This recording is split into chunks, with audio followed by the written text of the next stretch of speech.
Hi everyone, this is Gabriel from Blewmymind, reporting for September 17th. I'd like to give everyone some tips on purchasing a digital camera. To get us started, I'd like to visit a popular site, which is Best Buy for the States. As you can see, I'm on the Best Buy main page. We'll just go to digital cameras. As you can see, on their website, they show a little introduction of the different cameras that are available, which are the standard point and shoot, sleek and slim, the advanced ones, and then the digital SLRs. Personally, I have a digital SLR, and it's by far the best thing you can get if you want something that will capture the best quality image and have the best resolution possible, and also offer a lot of expandability. But just to give you a little tutorial of what you should do and what you shouldn't do when buying a digital camera, I'd like to just go through a little run through with you. So for those of you that do any comparison at all, I just chose some cameras in the $100, $150 range, and I'm seeing here that some of the brands that are available are Canon, Casio, Fuji, Kodak. They have a tool over here when you check mark the camera box and you click on compare.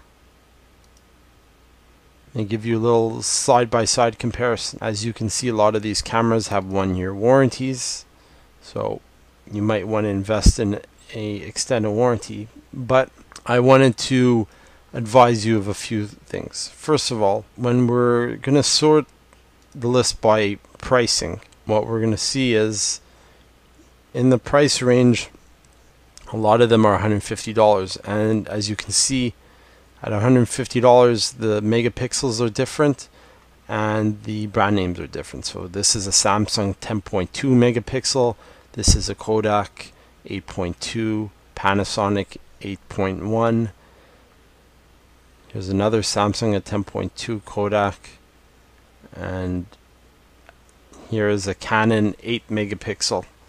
So something that I'd like to teach all of you is how to get a really good unbiased comparison tool.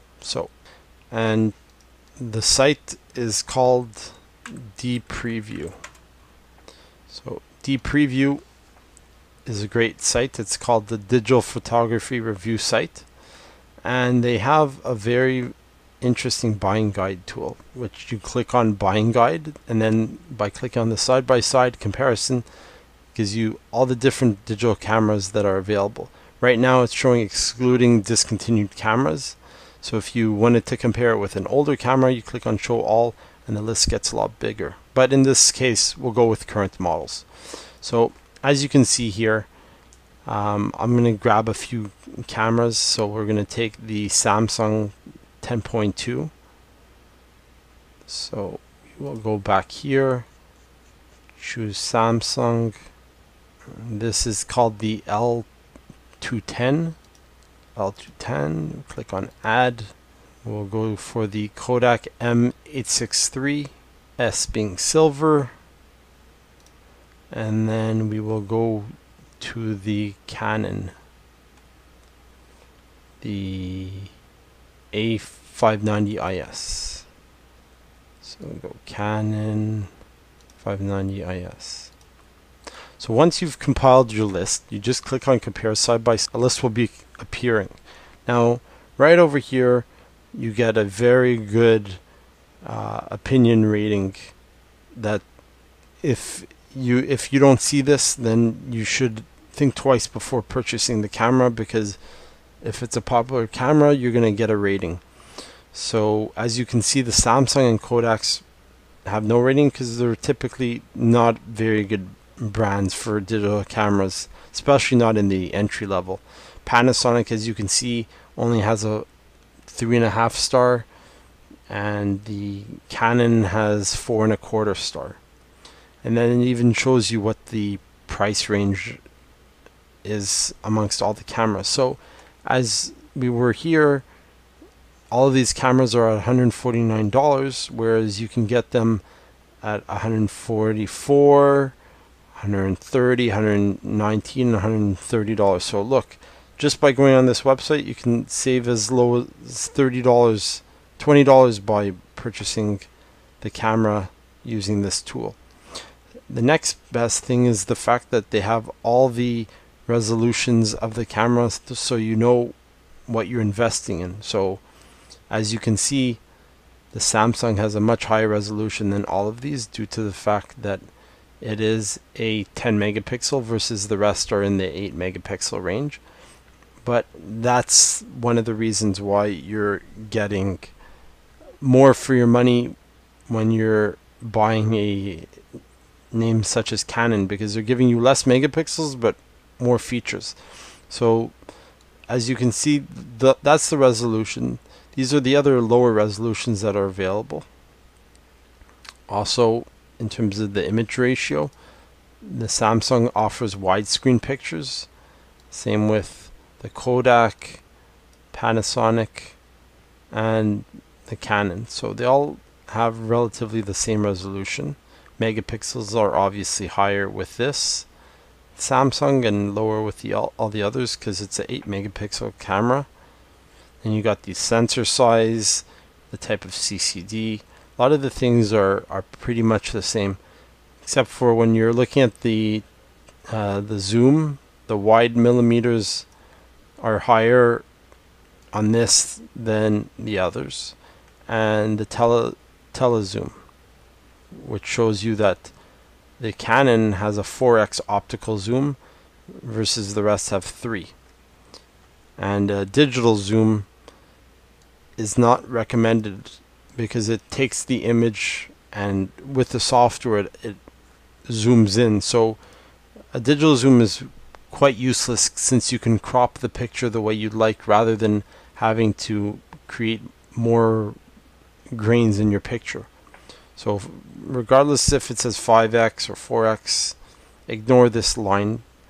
A very important option is an image stabilizer, because the larger the zoom, the more chance of the picture coming out blurry because the lens is going to be shaking. So with the image stabilizer, the chances are very low. Also, for those more advanced users, you might want to have the manual focus, which the Canon has and the other ones don't. Then another very important feature is the speed of the camera. This is 1/1500th of a second. This is 1,400th of a second. This is 1/2000th of a second. So this takes a lot less time for the camera to take its picture, whereas the other ones take a little bit more time. And then also the flash, it shows you the distance that you can take a picture. This one's 3.5 meters versus other ones are unknown. So and then last but not least, the important things are the type of memory cards that they work with. These ones work with SD, MMC, the new high capacity secure digital. So if you're buying a new camera, make sure that it's supporting that, because the SD memory chips don't go further than 2 gigs of memory, whereas the SDHC goes way beyond that. I've seen chips 8 gigs and higher.